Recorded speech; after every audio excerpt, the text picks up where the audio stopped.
जैसे ही गंगा ने संतान को जन्म दिया, उसने अपने 7 बेटों को नदी में डुबो दिया। इसका कारण एक आर्षि का श्राप था। आज हम आपको गंगा से जुड़ी कुछ रोचक बातें बता रहे हैं जो बहुत कम लोग जानते हैं। गंगा राजा शांतनु की पत्नी बनी।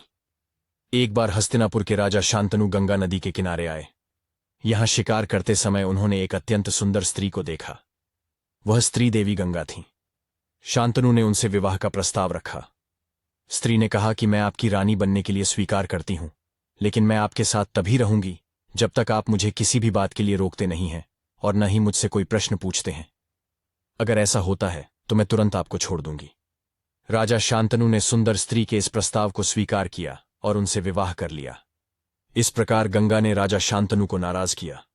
समय के साथ शांतनु के 7 पुत्र हुए, लेकिन सभी पुत्रों को उस स्त्री ने गंगा नदी में फेंक दिया।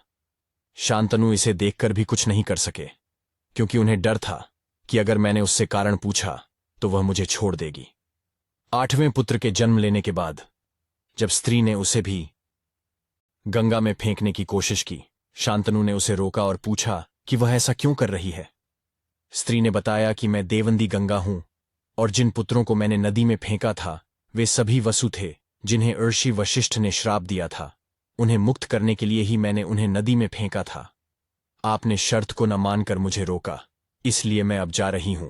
यह कहकर गंगा 8वें पुत्र को लेकर राजा शांतनु के साथ चली गईं।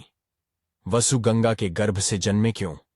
महाभारत के आदि पर्व के अनुसार एक बार दयु और वसु ने आर्षि वशिष्ठ की गाय नंदिनी का अपहरण किया, जिससे महर्षि क्रोधित हुए। वशिष्ठ ने उन्हें मानव रूप में जन्म लेने का श्राप दिया। माफी मांगने पर आर्षि ने कहा कि तुम सभी वसु जल्द ही मानव जीवन से मुक्ति पालोगे, लेकिन यह वसु नामक दयु को धरती पर लंबे समय तक रहना होगा। जब वसुओं ने गंगा को इस श्राप के बारे में बताया तो गंगा ने कहा कि मैं तुम सभी को अपने गर्भ में धारण करूंगी और तुरंत तुम्हें मानव रूप से मुक्त कर दूंगी। गंगा ने वैसा ही किया। ऋषि वशिष्ठ के श्राप के कारण वसु नामक दयु ने भीष्म के रूप में जन्म लिया और उन्हें धरती पर रहते हुए